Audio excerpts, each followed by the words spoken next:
Do you even realize your position here?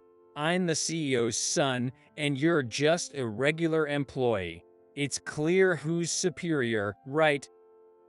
I refuse to back down against David's glare. David's face turns bright red, and he starts shouting. Who do you think you are, talking back to me like that? Of course, I'm the superior one.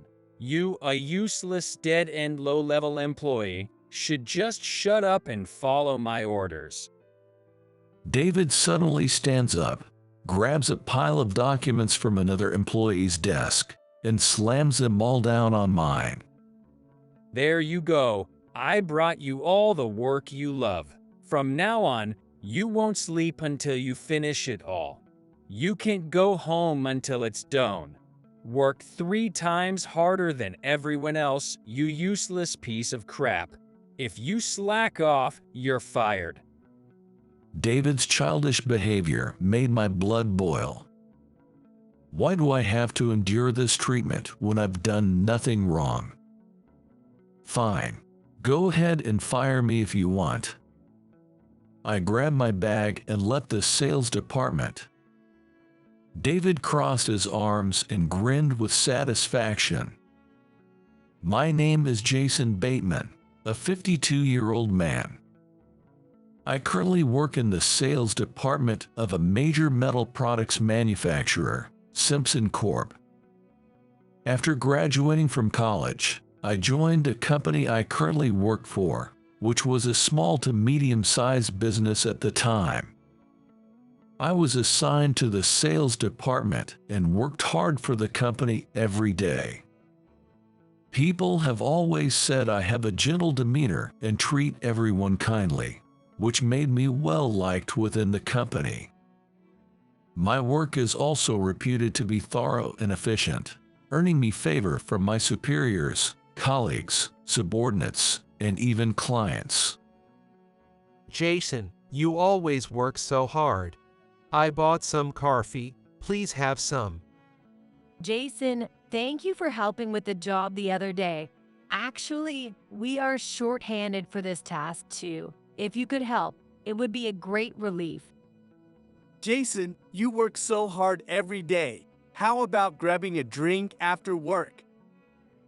The employees around me would always approach me with smiles and kindness, sometimes asking for help with their work. I felt comfortable in this workplace with all these supportive colleagues.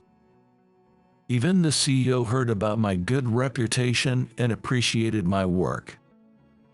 Because of this, the CEO had offered me promotions several times, but I kept turning them down. I just couldn't have confidence in taking on a higher position. Since I was young, I've been known for being kind, but also shy and having low self-esteem. This hasn't changed even now, and no matter how much I'm relied upon at work, I still think, am I really good enough for this? When I'm working, I'm too busy to think about these things, so I can perform without problems. But as soon as the workday ends, I often reflect on my behavior during the day, criticizing myself. I've tried many times to challenge myself and change, but I always fall back into negative thinking and couldn't change. I've passed the halfway mark of my life, and I quietly accepted that I will probably stay this way forever. Then, one day, something happened. A new employee joined our sales department as a mid-career hire. The new employee was a young man named David, the son of the CEO of Simpson Corp. He had joined another company after graduating from college but quit after about 3 months. David then asked his father to let him join his company because he found it too troublesome to look for another job. The CEO reluctantly agreed, and David was hired without any interviews or tests. In short, David got into the company using his father's connections. After introducing himself at the morning assembly, David was assigned to a seat next to mine by the department manager. I greeted David with a brief introduction. "Nice to meet you. Looking forward to working with you. If you have any questions, feel free to ask." David looked me up and down before asking his first question. Your name is Jason, right? You look quite miserable. Also, your appearance is shabby. What's your position? Everyone, including myself, was taken aback by his rude remark. I cleared my throat and answered politely. "Well, I don't have a position. I'm just a regular employee." As soon as he heard this, David's attitude changed and he started smirking. So, you're just a regular employee. I thought you were a manager or something since you're older than everyone else. What a waste of respect. David then ignored me and started playing with his phone instead of working. I was left stunned by his sudden change in behavior. What a troublesome new hire. I thought, considering whether to say something to him about not working at all. However, with his title of CEO's son and my lack of confidence, I couldn't bring myself to say anything. I ended up just quietly focusing on my computer. Then, as if he remembered something, David looked up and spoke to me again. Hey old man, which college did you graduate from? Probably some bottom-tier school, right? By the way, I went to a prestigious university known for only admitting smart and wealthy people. You can tell just by looking at me, I'm a total elite. David's brooding question was about his education. I did say, "Feel free to ask me anything if you don't understand something," but I meant about work. Despite feeling puzzled by his question, I answered honestly about my alma mater. It closed down now, but I went to an unremarkable rural college. David suddenly started laughing hysterically. I knew it. I didn't think you'd have gone to a school so low it shut down, but I was right. An old man with a worthless degree and a dead-end job is so pathetic it's hilarious. For some reason, he found it incredibly funny and laughed while hitting his desk. The thought of working next to him made me feel uncomfortable at work for the first time. From then on, my days turned into a living hell. I don't know if he disliked me or if he took a twisted liking to me, but David looked down on me every day from the morning assembly until the end of the workday. Hey, old man with a bottom-tier degree, you're wearing that shabby suit again. If you're so broke, do you want me to buy you a new one? The other employees, seeing this, started avoiding me, probably to avoid becoming David's next target. Even the manager and the section chief, likely because David was the CEO's son, did nothing but watch. Everyone who used to be kind to me now wouldn't help me at all. I felt increasingly uncomfortable in my workplace. One day, after the morning assembly, I started my work as usual. David, who sat next to me, moved the documents and files from his desk to mine. Old man, you love working, don't you? You work so hard every day. I'll share my work with you too, so be grateful. David tapped the files he moved to my desk. I was shocked and widened my eyes. Just because I work hard every day doesn't mean I love work. After all, this is a workplace, so liking or disliking the work isn't the issue. And there's no way I could be grateful for being dumped with someone else's work. I wanted to tell him that, but I couldn't bear David's stern face and sharp eyes, so I looked down and stayed silent. From that day on, David started dumping his work on me every day. Moreover, he ordered me to run errands even while I was working. Hey old man, I'm hungry. Go buy me some lunch and snacks. Oh, and of course, you pay for it. David also told me to buy drinks and ordered me to give him shoulder massages. It was outright slavery. But I still couldn't speak up because of his title and my weak personality, so I quietly complied with all his demands. The other employees noticed but, of course, didn't help me. A few days later, I was working on the tasks David had dumped on me, but I felt dizzy from fatigue and took a short break.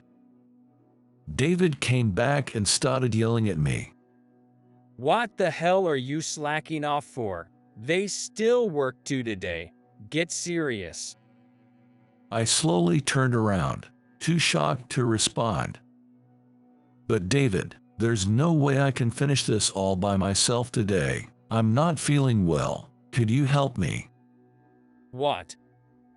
At my words, David raised his voice. Stop whining like a child. You're too old for that.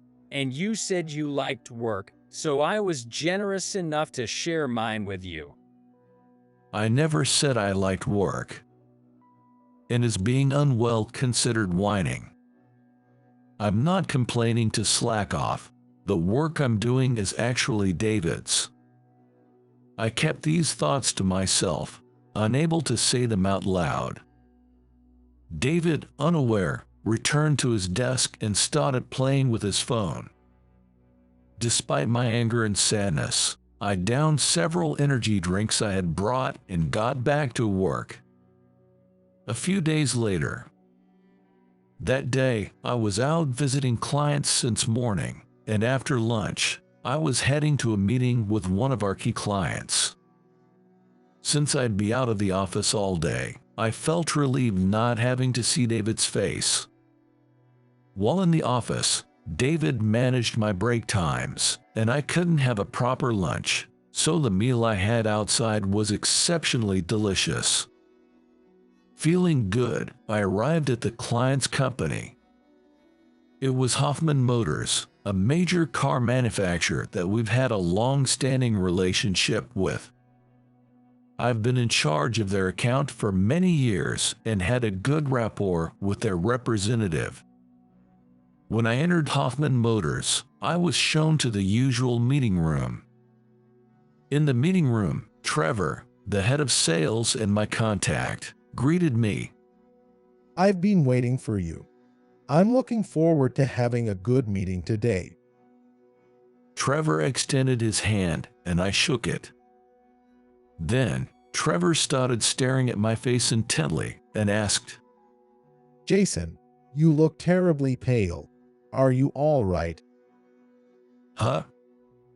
I hadn't noticed earlier because I felt so liberated, but it seemed I looked terribly haggard, like a different person.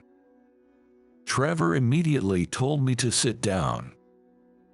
When I sat as he instructed, Trevor, with a serious look, asked about my situation. Wondering if it was really worth pausing a meeting for, I explained my recent circumstances. Trevor furrowed his brows deeply. Jason, that's a serious problem. Being treated like a slave by the CEO's son and being overworked without proper rest is not normal. His words were a wake-up call for me. Although I had been feeling uncomfortable with David's behavior, I had accepted being treated like a slave as normal and didn't feel any real sense of wrongness. I thanked Trevor for making me realize this. Since we decided to reschedule the meeting until I felt better, I quickly returned to the office. When I got back to the sales department, David, as usual, wasn't working and was eating snacks at his desk. When our eyes met, David started smirking and pointed to the documents on my desk. Back early, huh? Were you slacking off? There's a pile of my work waiting for you, so get to it. Normally, I would have quietly done as told. But today, I had woken up to the reality of my situation. Feeling a bit nervous, I took a deep breath and told him, "No, do it yourself." What? My words caused a stir among the employees, but they had no effect on David. Do you even realize your position? I'm the CEO's son, and you're a regular employee. It's obvious who's more important. David glared at me, but I didn't back down. It's not about who's more important. If anything, I've been with this company longer than you have been, so maybe I am more important. I've kept quiet until now, but I can't take it anymore. From now on, do your own work. Finally saying what I had been holding back, I felt a great sense of relief. I could feel something changing within me. David's face turned bright red, and he started yelling. Who do you think you are, talking to me like that? Of course, I'm the more important one. You're just a useless, dead-end, low-level employee, so shut up and follow my orders. David suddenly stood up, grabbed a pile of documents from another employee's desk, and dumped them all on mine. Breathing heavily, he sneered at me again. Here, I brought you all the work you love. Now do it all without sleeping.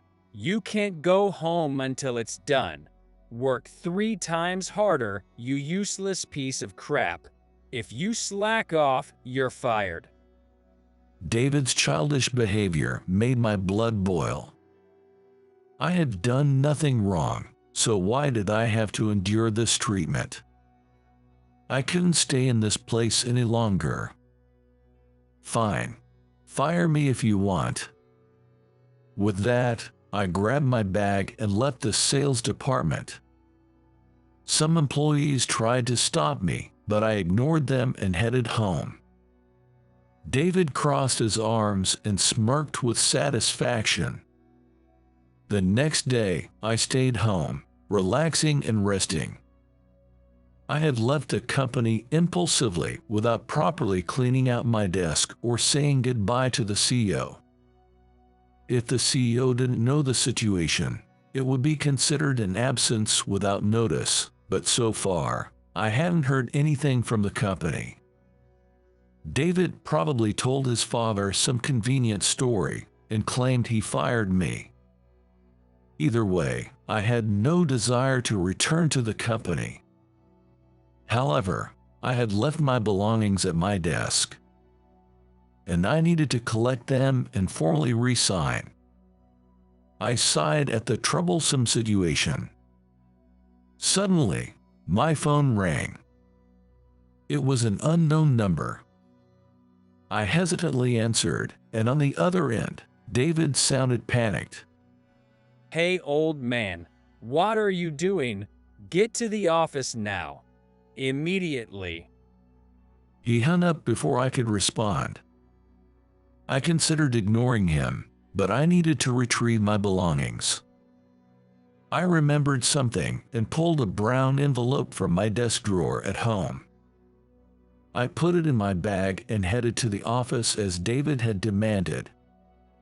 When I arrived at the sales department, David and his father, the CEO of Simpson Corp., were waiting for me at the entrance. The CEO thanked me for coming. Jason, thank you so much for coming. I was shocked when I received your resignation letter through my son yesterday. I couldn't believe you were resigning. I almost dismissed his words, but something felt off, so I tilted my head in confusion. I never submitted a resignation letter. The CEO looked puzzled at my words. David interrupted, stepping between us.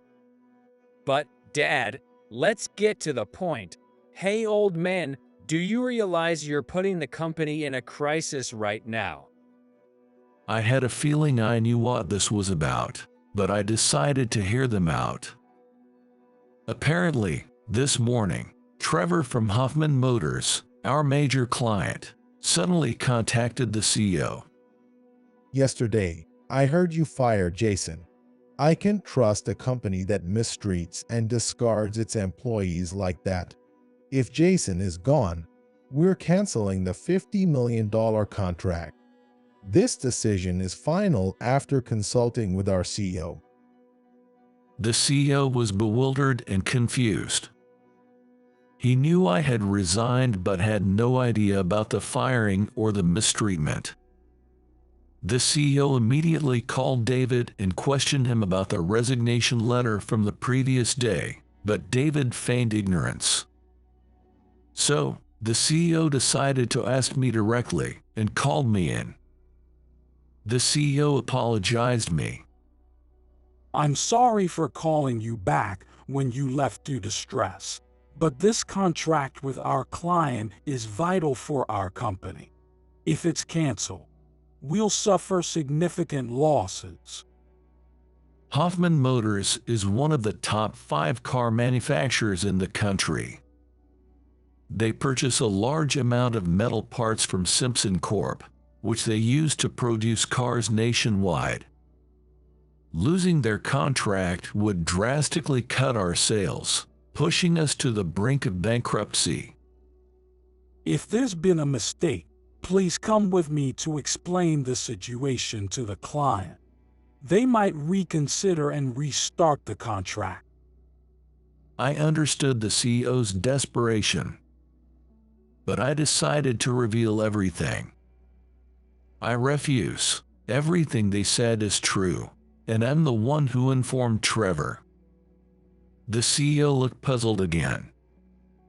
After I impulsively left the company yesterday, I called Trevor to explain. He had always been kind to me, noticing my distress first and helping me realize my situation. Over the phone, I told Trevor that David had fired me and I had left the company. Trevor was furious at David. How dare he? After exploiting you, he fires you. We can't continue doing business with such a company. I'll discuss this with our CEO. Trevor thanked me for providing the detail and told me to take it easy and rest. While I was just grateful for his words, I was surprised to hear they suspended the contract, which felt like Trevor was fighting back for me. The CEO, beginning to grasp the situation, asked me questions more aggressively. So, everything is true, including the firing and mistreatment. But I was told you resigned due to stress, and I received your resignation letter. I clarified the situation. I'm afraid, but I didn't submit a resignation letter, nor did I resign due to stress. David told me I was fired, so I left.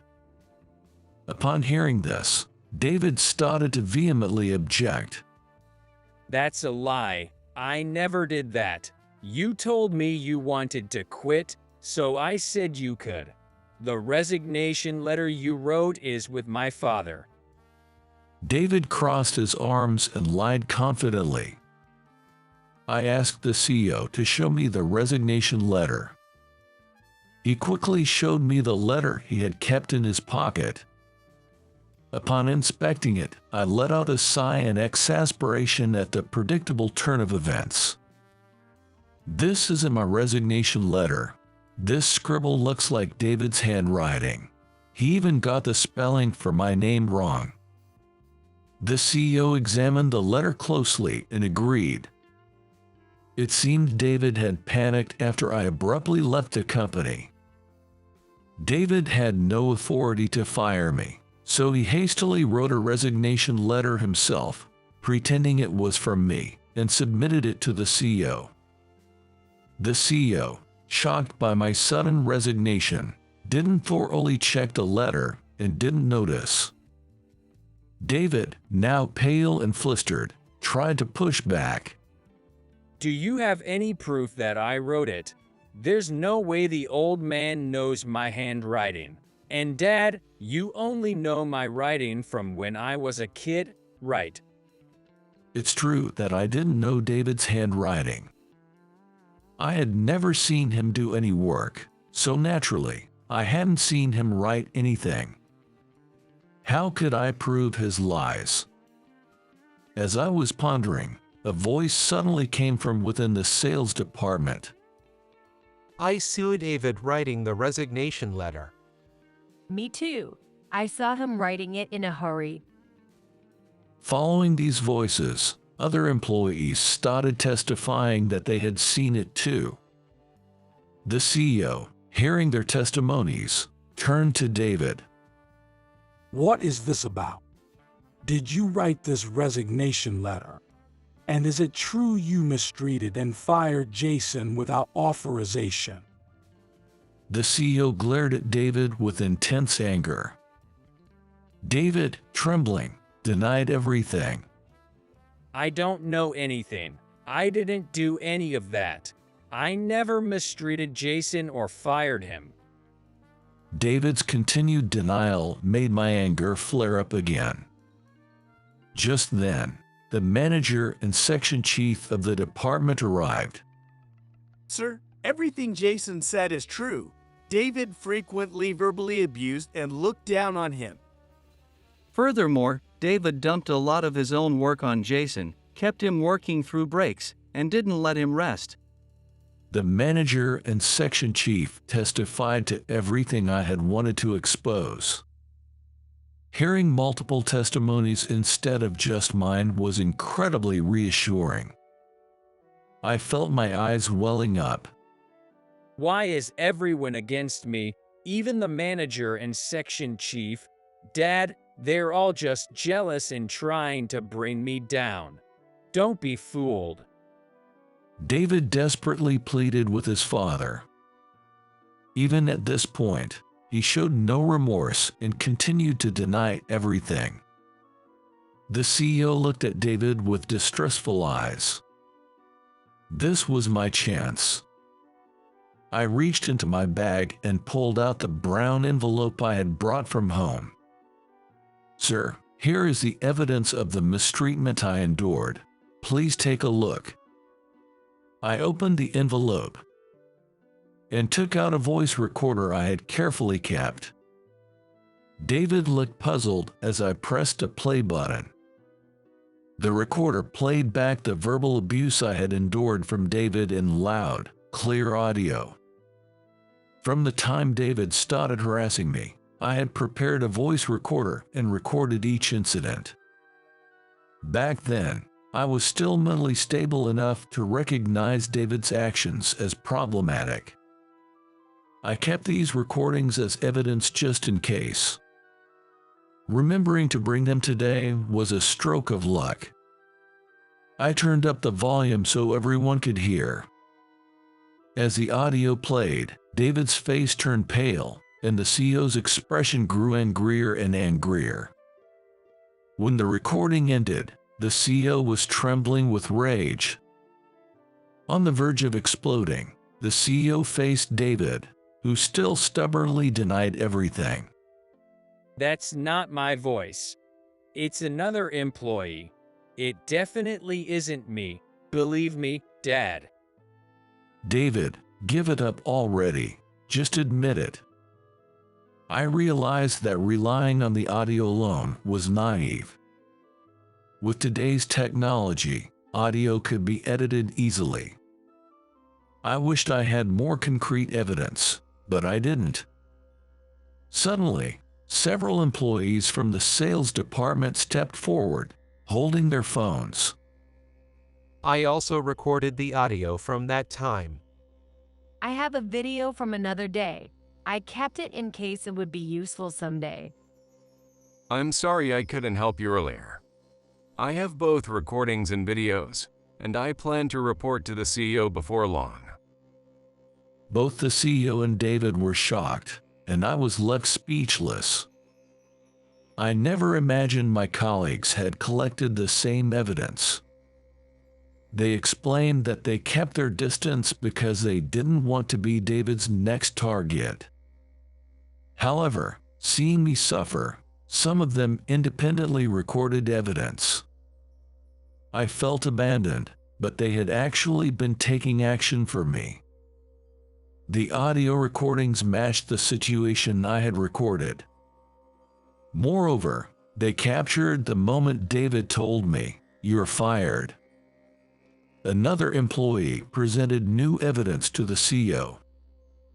It was a video of David harassing employees in another department. Apparently, after dumping work on me, David would go to other departments and pick on other employees to deal with.